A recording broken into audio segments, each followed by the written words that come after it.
بسم اللہ الرحمن الرحیم۔ السلام علیکم ورحمۃ اللہ وبرکاتہ۔ میں ہوں herbalist doctor Abdussami, P H D scholar, Hamdard university. ایک بار پھر میں ڈاکٹر اکرم کا شکریہ ادا کروں گا کہ انہوں نے موقع دیا اور اس بارے میں کہ ہم لوگوں کو تھوڑا سا اویئرنیس دے سکیں۔ اویئرنیس کیا دے سکیں، بس ایک ریپیٹ ہوتی ہے، پتہ تو سب کو ہی ہوتی ہے ان باتوں کے بارے میں۔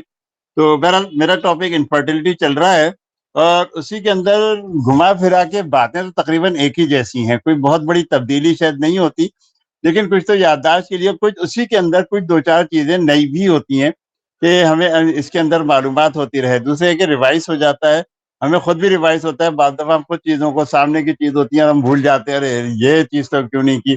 ابھی بھی میں ایک صاحب کو ٹیسٹ لکھ رہا تھا، میں نے کہا بھائی دیکھو یہ 2-3 ٹیسٹ تھے تو آپ کو رہ ہی گئے، مجھے کروانے تھے، لیکن اب آپ کو میں یہ کرواتا ہوں۔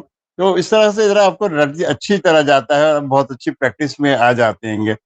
تو بہرحال میرا جو انفرٹیلٹی کے حوالے سے ہے، اچھا مرد اور عورت دونوں ہی ہے، بیسیکلی یہ لائف اسٹائل اور یہ کہنا چاہیے کہ آپ کا لائف اسٹائل ہی ہے کہ آپ کا رہن سہن، اٹھنا بیٹھنا، چلنا پھرنا، کھانا پینا، سونا جاگنا، اسباب ستہ ضروریہ، کہ اگر ہمیں کس کس قسم کی چیزیں ہیں، اگر ہم ان کے اوپر اپنے طب کے اصولوں کے اوپر عمل کر لیں تو مجھے نہیں خیال کہ کوئی بھی شخص اتنی آسانی سے بیمار ہو۔ اگر بیمار ہوگا بھی تو ہلکے پھلکے ہی انداز سے بیمار ہوگا، کیونکہ آپ خود دیکھیں کہ اس وقت جو ہے ایک وائرل چل رہے ہیں، بہت سارے ہیں، اور اس کے اندر کچھ لوگ بیمار بھی ہو رہے ہیں، لیکن کوئی ایسا ایشو نہیں ہو رہا ہوتا کہ بہت سارے لوگ بالکل ٹھیک رہتے ہیں اور انہیں کچھ بھی نہیں ہوتا، انہیں چھینکیں بھی نہیں آتی ہیں۔ بہت سارے لوگ جو ہوتے ہیں بہت ساری بیماریوں کے اندر ہوتے ہیں۔ پچھلی دفعہ مجھے یاد ہے کہ لاسٹ ایئر جو تھا، مجھے ڈینگی کہہ رہا ہوں میں، کووڈ ہو گیا تھا۔ تب کووڈ کے اندر چیز یہ تھی کہ میں تو لوگوں سے ڈر رہا تھا، بچ رہا تھا، کمرے میں بند تھا، بس دھوپ میں جا کے بیٹھتا، بند آ جاتا، کلینک نہیں جا رہا تھا، سب کچھ تھا۔ لیکن میں جب کبھی بھی ہاسپٹل جا رہا ہوتا تھا یا کچھ تھا تو گاڑی کے اندر ہمارے ساتھ جو کمپاؤنڈرز ہوتے ہیں، وہ کسی ایک کو میں ساتھ لے جاتا تھا، تو وہ میرے ساتھ بیٹھتے تھے، انہیں کوئی ایشو نہیں ہوتا تھا۔ ڈرائیور ساتھ ہوتا تھا، وہ کہتے تھے کوئی بات نہیں، برابر بیٹھے۔ میں کہتا بھائی اگلی سیٹ پہ تم بیٹھ جاؤ، میں پیچھے بیٹھ رہا ہوں۔ کہنے لگے نہیں نہیں کچھ نہیں ہوتا ہمیں، اور اللہ کا شکر ہے انہیں کچھ بھی نہیں ہوا۔ تو چیزیں یہ ہیں کہ کچھ لوگوں کو کچھ چیزیں بالکل نہیں ہوتی، شاید کہ ان کی امیونٹی اتنی اچھی ہوتی ہے، یہی ہے۔ تو بہرحال ہم بات کر رہے تھے کہ حاملہ ہونے میں کتنا وقت لگتا ہے۔ اگر کسی خاتون کو حاملہ ہونے میں دشواری ہو رہی ہو تو ہم کیا کرتے ہیں کہ عام طور پر مرد اور عورت دونوں کے ہی ٹیسٹ کروا لیتے ہیں۔ اچھا، ٹیسٹ کرانے کے لیے میں نے بتایا تھا کہ اگر 1 سال تک بغیر کسی احتیاطی تدبیر کے انٹرکورس کیا جائے تو، اور کوئی حمل سے نہ ہو، تو اس کو ہم ٹیسٹ میں کہتے ہیں کہ ہاں جی انفرٹائل پیشنٹ ہے، انفرٹیلٹی کے ہیں۔ لیکن اگر 1 سال ہم دے رہے ہوتے ہیں انہیں 25-30 سال والوں کو، لیکن اگر کسی خاتون کی عمر 30 سال سے پلس ہے تو ہم انہیں 6 مہینے کیا، بلکہ میں تو صاف بات ہے کہتا ہوں بھائی پہلے مہینے میں کچھ نہیں ہوا، آ جاؤ ٹیسٹ کروا لو کم سے کم، کہ باقی کوئی کام کرنا ہے یا نہیں کرنا ہے۔ اگر ٹیسٹ کے اندر آپ کی رپورٹیں ٹھیک ہیں تو بالکل ویٹ کر سکتے ہیں گے۔ کل ہی کی بات تھی کہ میرے پاس ایک صاحب آئے، تقریباً 5 سال کے بعد آئے تھے، تو کہنے لگے حکیم صاحب آپ کو یاد ہوں میں آپ کے پاس آیا تھا انفرٹیلٹی کے علاج کے لیے۔ میں نے کہا اچھا بھائی پھر کیا رہا؟ کہنے لگے یہ دیکھیں یہ میرا ایک یہ چھوٹا ہے، تقریباً 4 سال کا ہے، اور یہ شاید 1.5 سال کا دوسرا بچہ تھا۔ تو میں نے اس سے پوچھا، میں نے کہا تو پھر کیسا تھا علاج، کیا ہوا؟ کہنے لگے نہیں آپ نے علاج نہیں کیا تھا، آپ نے ہمیں بتایا کہ آپ کی رپورٹیں ٹھیک ہیں، رپورٹیں بالکل اوکے ہیں، آپ 3 سے 6 مہینے مزید انتظار کریں، اگر آپ کے پاس نہیں ہو تو پھر آ جائیے گا۔ خیر کہنے اللہ کا شکر ہے ہمیں پھر آنے کی ضرورت ہی نہیں پڑی، اور ہم بالکل فرسٹ کلاس طریقے سے ہماری یہ ڈلیوریاں ہو گئی، سب کچھ ہے۔ میں نے کہا چلو اللہ کا شکر ہے کہ، تو ٹیسٹ ضرور کروا لینے چاہیے تاکہ پتہ رہے کہ آپ کھڑے ہوئے کہاں ہیں۔ اگر آپ نے یہ سب کچھ نہیں کر پاتے تو پھر شاید مشکل ہوگی۔ تو بہرحال عورتوں کے لیے ہم نے اووریز کے ٹیسٹ کرانے ہیں، ایگز یعنی کہ ان کے ایگ کی سچویشن دیکھنی ہوتی ہے کہ پولیسسٹک اووریز ہے نہیں ہے، فالیکلز کیسے بن رہے ہیں گے، یعنی کہ فالیکل یا ایگ ایک ہی اس میں ہوتا ہے۔ یوٹرس یعنی کہ ہمیں یہ کروانا ہوتا ہے کہ بچے دانی کا ٹیسٹ ہے، تو اس کے اندر کیا ہوتا ہے کہ زیادہ تر الٹرا ساؤنڈ کراتے ہیں، کچھ ہارمونل ٹیسٹ ہو رہے ہوتے ہیں۔ اور مرد کے لیے ہوتا ہے کہ مرد کے اسپرم کا تجزیہ، تعداد، ان کی صحت کی کوالٹی کا ٹیسٹ ہوتا ہے، اور اس بات کا یقین کیا جاتا ہے کہ خرابی کہاں ہے، مطلب ڈھونڈا جاتا ہے، بعض دفعہ اس میں بھی نہیں پتہ چلتی ہے کہ خرابی کہاں ہے، لیکن ایک آئیڈیا ہو جاتا ہے کہ اچھا یہ چیزیں ہیں، آنکھیں بند کر کے ہی نہیں ہے یہ خرابی ایک ہارمون کی ہے، ہم دوسرے ہارمون کو ٹھیک کیے جا رہے ہیں اور پتہ چل رہا ہے کہ وہ مریض مزید خراب ہو گیا، تو جس کے لیے الٹرا ساؤنڈ بھی کیا جائے گا۔ اب سوال یہ ہوتا ہے کہ کیا حالات اسپرم کی کوالٹی کو، مطلب کیا سچویشن ہوتی ہے کہ جس میں ہمیں اسپرم کی کوالٹی جو ہے وہ متاثر ہو جاتی ہے؟ پہلے بات ہو چکی ہے لائف اسٹائل، ہمارا پورا اسباب ستہ ضروریہ اگر اٹھا کے کلیات اگر ہم پڑھ لیں اور کلیات کے اوپر تھوڑی سی بھی ہمیں عبور ہو جاتا ہے تو ہم بہت ساری چیزیں بہت اچھے طریقے سے کر سکتے ہیں۔ بہت ساری چیزیں ہیں کہ جو کسی شخص کے اسپرم کی تعداد اور کوالٹی کو متاثر کر سکتی ہیں۔ ہو سکتا ہے کہ اس کو کوئی پیدائشی خرابی ہو، اگر کوئی پیدائشی خرابی ہے تو شاید ہم اس سے کچھ بھی نہ کر سکیں۔ بہت سارے لوگوں کے ہیں ٹیسٹیکلز ہیں نیچے نہیں اترتے ہیں، آپ کو پتا ہوگا کہ انگوینل کینال کے ذریعے یہ سارے کام ہو رہے ہوتے ہیں، مطلب جو پاؤچ کے اندر جو ٹیسٹیکلز اترتے ہیں اکثر لوگوں کے نہیں ہوتے۔ ایک صاحب تھے، بہرحال اب اس بات کو کیا کہیں کہ 8-10 سال پرانی بات ہے کہ وہ صاحب آئے میرے پاس شادی سے 1 ہفتہ پہلے، حکیم صاحب میرا ٹیسٹس ہی نہیں ہے۔ میں نے کہا یار ٹیسٹس نہیں ہے کیا مطلب؟ میں نے کہا ہے ہی نہیں، تو میں نے کہا ابھی تم 4 دن پہلے شادی سے کیا خیال آ رہا ہے تمہیں؟ بچپن میں کسی نے نہیں دیکھا۔ ہمارے ایک استاد نے تو کہا تھا، کہنے لگے کہ جی ہمارے بہت ساری ماؤں کو ٹرین کرنا چاہیے کہ یہ ایسی ہوں، ان کے لیے کورس ہونے چاہیے۔ میں نے کہا بات سنیں سر، یہ جو ڈاکٹر ہے جو ڈیلیوری کرا رہی ہے وہ پگلی ہے، وہ کیوں نہیں چیک کرتی؟ اس کا تو پہلا کام ہی یہی ہوتا ہے نا کہ اسے بچے کو چیک کرے جب وہ ٹیلی فون یا موبائل کے اوپر لگی ہوتی ہے گی اور ساری چیزیں۔ خیر زمانے میں موبائل یا واٹس ایپ اتنے عام نہیں تھے، لیکن ہمارے یہاں یہی ہو رہا ہوتا ہے کہ وہاں پہ بھنگی شمار سارے بھرے ہوتے ہیں اور ہماری مائیں بہنیں وہاں پہ ڈیلیوری کے لیے ہوتی ہیں۔ کتنے اچھے ہاسپٹل ہو، ایون کوئی بھی ہاسپٹل ہو، میں یہ نہیں نام لینا چاہ رہا، تو یہ سب چیزیں جو ہیں غلط ہے، لیکن کم سے کم دیکھنا تو چاہیے کہ بچے کے ٹیسٹیکلز ہیں یا نہیں ہے۔ اگر آج سے 30-40 سال پہلے بھی کوئی دائی بھی تھی تو دائی کو بھی پتا تو ہوگا نا، یہ تو نہیں ہو سکتا کہ اس کو بھی نہیں پتا ہوتا کہ مرد کے بچے کے ٹیسٹیکلز بھی ہوتے ہیں۔ 25-50 بچے، 100 بچے کتنے وہ بھی کرتی رہتی تھی اس زمانے میں، تو یا نرسیں ہی ہوں، مطلب جانتے تو سب ہیں۔ تو لیکن یہ کہ سب سے بڑی خرابی ہوتی ہے کہ اگر ٹیسٹیکلز نہیں ہے اور وہ اندر ہی رہ گئے تو شروع کے سالوں کے اندر تو اس کی سرجری کر کے انہیں نکالا جا سکتا ہے، لیکن بعد میں پھر وہ بچہ پیدا کرنے کے قابل نہیں ہوتا، اور ان صاحب کے آج تک نہیں ہوئے ہیں۔ بعد میں چیز ہے انہوں نے شادی تو کر لی، لڑکی بہرحال کوئی ایسی ہوگی کمپرومائز کرنے والی، ورنہ لڑکیاں تو 4 دن بعد چھوڑ کے چلی جاتی ہیں۔ وہ کہتی ہیں نہیں، ابھی پچھلے ہفتے کی بات ہے، ایک بچہ آیا میرے پاس تقریباً 24 سال کا ہوگا، تو اپنے دادا کے ساتھ آیا ہوا تھا۔ تو بہرحال بات ہوئی اس سے، ٹھیک ہے جی حکیم صاحب 2 مہینے بعد شادی ہے، یہ ہے، مجھے یہ کرنا ہے۔ میں نے کہا اچھا ٹھیک ہے کر لیتے ہیں گے۔ تو بہرحال چند دن کے بعد اس کی والدہ کا فون آیا، تو وہ کہیں گے بچے میں خرابی کیا ہے؟ میں نے کہا کچھ نہیں ہے، بچے کو تھوڑا سا وہ کرنا ہے، دیکھتے ہیں انشاءاللہ، ابھی تو 1 ہفتے کی دوا دی ہے۔ کہنے لگے نہیں، اس کی شادی پہلے ہو چکی تھی، وہ لڑکی 15 دن بعد ہی چلی گئی کیونکہ اس میں کمزوری تھی۔ تو میں نے کہا 15 دن کے بعد رکنا چاہیے، عام سی بات ہے کہ لڑکیاں رکتی نہیں ہیں۔ میں تو 40-40 سال کی لڑکیوں کو جب دیکھا کہ جب تم سے اولاد ہمیں نہیں ہوگی ہم جا رہے ہیں، میں کہا اب تمہیں اور جانے کا کیا فائدہ؟ بڑے عجیب یہ قصے ہیں۔ ایک لڑکی آئی ہوئی تھی جو اپنے کسی سوشل سائنس کا کوئی اس کا ٹاپک تھا، تو اس نے حکیم اور ان کی زندگی اور ان کا کیوں حکیم بنتے ہیں کیا ہے، اور کچھ قصے بھی سننے کو کہا۔ تو میں اس کو اسی ٹائپ کے قصے سنا رہا تھا۔ میں نے کہا کہ بھائی دیکھو یہ سب کی چیزیں ہمارے یہاں بہت عام ہے کہ لڑکیاں رہنے بسنے کی بجائے اب صرف انہی چیزوں پہ زور دیتی ہیں۔ جیسے آپ نے ایک لطیفہ تو نہیں ہے، واقعہ ہے کہ جی لڑکی جو ہے عام طور پر جو ہوتی ہے، شوہر اگر غریب ہو تو اس کو چھوڑ دیتی ہے، اور مرد جو ہے گا وہ ایسی عورت کو جس سے بچے نہ ہوں تو اسے چھوڑ دے، جو بچے نہ ہو رہے ہوں تو وہ چھوڑ دیتا ہے۔ حالانکہ بچے پیدا ہونے کے لیے جو ہوتا ہے مرد زیادہ ذمہ دار ہوتا، لڑکیاں اگر ہو رہی ہوں تو لڑکیاں ہونے کے لیے تو مرد زیادہ ذمہ دار ہے، لیکن اگر دولت نہیں ہے تو اس کی تو عورت بھی ذمہ دار ہوتی ہے۔ عورت اپنی قسمت کا لے کے آتی ہے، مردوں کی قسمتیں بدل جاتی ہیں۔ خیر بہرحال ہم الگ ٹاپک پہ چلے گئے، تو ہمیں بہت ساری چیزیں ہیں جو کسی شخص کے اسپرم کی تعداد اور کوالٹی کو متاثر کر سکتی ہیں، بشمول کوئی پیدائشی خرابی ہے، بہت ساری ہارمونل تبدیلیاں ہیں، دیگر بیماریاں ہیں جیسے ممس ہیں، ٹائیفائڈ ہیں اور دیگر بخار ہیں یا کینسر ہے جس میں ریڈیو تھراپی ہے، کیمو تھراپی ہوتی ہے، لائف اسٹائل ہے ہمارا، منشیات وغیرہ جو استعمال کرتے ہیں، الکوہل، تمباکو نوشی، گٹکا، پان، تمباکو، یہ جو تمام چیزیں ہیں کہ جو اور تبدیل بیماریاں یا ہارمونل تبدیلیاں یا یہ ساری ہماری لائف اسٹائل کی خرابیاں، تو یہ سب چیزیں جو ہیں ہمارے اسپرم کو خراب کر دیتی ہیں۔ جیسے کیمیکلز کے سامنے کام کرنا، لیڈ ہے، مرکری ہے، یہ سب جو ہے اسپرم کی پیداوار کو متاثر کر سکتے ہیں۔ کوئی بہت سارا ایسا ہو سکتا ہے، کوئی ٹراما، کوئی حادثہ یا ایکسیڈنٹ، خوشیوں پر چوٹ لگنا، کرکٹ کھیلتے میں عام طور پہ چوٹ لگ جاتی ہے. تو آپ کو بڑا لطیفہ تو نہیں ہے، ایک دنیا کی حقیقت ہے کہ آپ دیکھیں کہ کرکٹ کے اندر سب سے پہلے آج سے کوئی 200 سال پہلے جو تھا، سیف گارڈ، سیف گارڈ مراد میں اس کا نہیں کہہ رہا، گارڈ کا استعمال شروع تھا. یعنی کہ اگر کہ آپ کے جو ٹیسٹیکلس ہیں اور آپ کے جو پینس ہے اس سے بچاؤ کے لیے کہ گیند لگ جائے گی، تو اس کے بچاؤ کے لیے تو سہولیات شروع کر دی تھی. لیکن ہیلمٹ ابھی کوئی 50 سال پہلے ایجاد ہوا ہوگا، یعنی کہ ان کو سر سے زیادہ فکر اس کی تھی کہ بھائی اگر یہاں پہ بال لگ گئی تو بیچارہ مارا گیا. تو یہ ایک بہرحال حقیقت ہے، انجانے میں ہوا ہوگا یہ سب کچھ، جو جان بوجھ کے نہیں تھا. لیکن پھر انہیں بعد میں خیال آیا کہ جب سینہ بھی بچانا ہے اور سر بھی بچانا ہے اور یہ بھی ان چیزوں کو بھی بچانا ہے.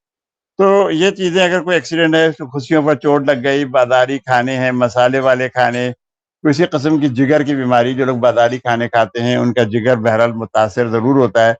یا پھر گردے کے امراض جو کہ اسٹیرائڈس کے وغیرہ زیادہ استعمال کرتے ہیں. ابھی بھی کہ بہت ساری چیزوں کے اندر ہے کہ جو ہمارے یہاں لوگ جو ہیں اسٹیرائڈ اور جو طاقت کی دوائیں یا بہت خطرناک قسم کے کچھ جات استعمال کرتے ہیں، کہتے ہیں جی اسی سے طاقت آئے گی. جبکہ طاقت بہت عام سی چیزوں سے آ سکتی ہے، بہت معمولی معمولی چیزوں سے یہ طاقت آ سکتی ہے. لیکن وہ اس کے لیے امبر، زعفران، کشتہ جات، میں اکثر ان چیزوں کے اوپر بات کر رہا ہوتا ہوں کہ وہ سنکھیا، پارا، بھائی ان چیزوں کی ضرورت نہیں ہو رہی ہوتی ہے کہ اس کے بغیر بہت ساری ایسی چیزیں ہیں جس کے اوپر آ سکتی ہے. صرف آپ کے اسٹڈی اور تجربہ چاہیے. لائف اسٹائل بھی درست کرانے سے بہت ساری چیزیں ٹھیک ہو جائیں گی. تو ورنہ پھر پتہ ہے آپ کو کہ پھر گردے کے امراض بہت سارے ہو رہے ہیں. ٹھیک ہے، اور بھی بہت ساری وجہ ہے. ہمارا باقاعدہ لائف اسٹائل، اسٹنگ پینا، جو آج کل بچے لال شربت کی بوتلیں دھڑا دھڑ پی رہیں گے، انہیں شوگر بھی ہو سکتی ہے، کڈنی فیلیور بھی جا سکتے ہیں. تو ہمیں یہ سب چیزیں نہیں کرنی چاہیے. پیشاب کے بہت سارے انفیکشن جیسے عوامل بھی اس میں شامل ہیں. اس کے علاوہ اگر اسپرم کو یا منی کو جو ہے وجائنا میں پہنچانے میں کوئی دشواری ہو رہی ہو، اریکٹائل ڈسفنکشن ہم ہے کہ جی آپ اتنے اچھا پینیٹریٹ نہیں کر پا رہے ہیں، اپنی منی کو جو ہے وجائنا سے آگ تک نہیں پہنچا پا رہے ہیں، یا اس میں داخل ہونے میں ایک دم دخول کہتے ہیں، کہ اس میں کوئی دشواری ہو رہی ہے تو بھی فرٹیلیٹی متاثر ہوگی.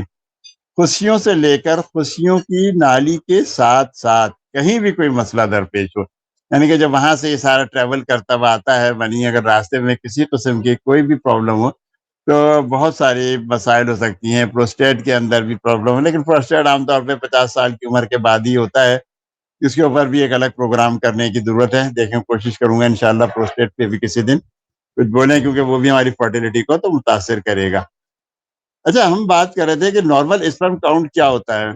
جو منی کے ٹیسٹ کی مدد سے جو ہے مردانہ تولیدی خلیے کی گنتی، اس کی شکل و صورت، اس کی حرکات کا بھی معائنہ کرتے ہیں، کہ ان کی گنتی کرتے ہیں کہ کاؤنٹنگ ہے کتنی ہے، کتنے ملینز ہیں، ان کی شکل و صورت کیسی ہے، اور اس کی حرکات کا معائنہ بھی کیا جاتا ہے.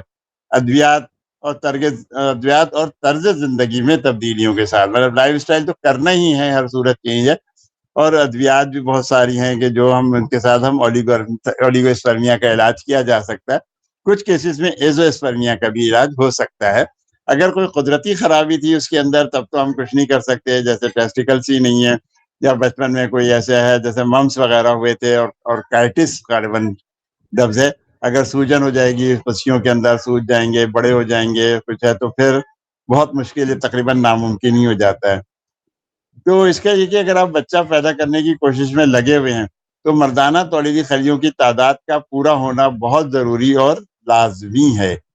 اگر تولیدی خلیے کی کمی ہے، منی کی صحت کی خرابی کے حالات کی نشانی دہی کرتی ہے کہ یہ منی جو ہے اس کی کم بھی ہے اور ان کی شکل و صورت بھی اچھی نہیں ہے، تو پھر بڑا مشکل ہو جاتا ہے.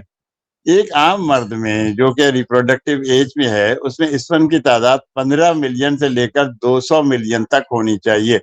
لیکن میرا ایک پیشنٹ تھا ابھی جو اس کا علاج کر رہے تھے، تو اس کی تو ماشاءاللہ سے 300 ملین پلس تھی. اور اس طرح کئی لوگ تھے، ایک اور صاحب تھے، ان کے بھی اسی طرح تھے، ان کی شاید 280 ملین پلس چل رہے تھے. یہ سب کچھ تھا، خیر وہ الگ الگ پرابلمس تھیں تو اس کے اوپر ہم چلتے رہے. تو 15 ملین یعنی کہ پر ایم ایل سے کم ہے، یا 39 ملین کا اسپرم فی انذار، اگر ایک ایجوکیلیٹ میں 39 یا 40 ملین تو کم از کم ہونی چاہیے. اگر اس سے کم تعداد کو جو ہے نا ہم پھر کمی میں شمار کرتے ہیں، کہتے ہیں نہیں، اور اس کو اولیگو اسپرمیا بھی کہا جاتا ہے. لیکن یہ آپ کسی بھی اچھے لیب سے ٹیسٹ کروا سکتے ہیں، اور جب ہم اپنے مادہ منویہ کا ٹیسٹ کراتے ہیں تو اس کے ذریعے ہم یہ معلوم کر لیتے ہیں کہ پھر منی میں اسپرم کی تعداد کے ساتھ ساتھ اس کی شکل و صورت کیسی ہے، اس کی حرکات کیسی ہیں، تو والیوم کے ساتھ ساتھ بھی یہ سب چیزیں بھی اہم ہیں۔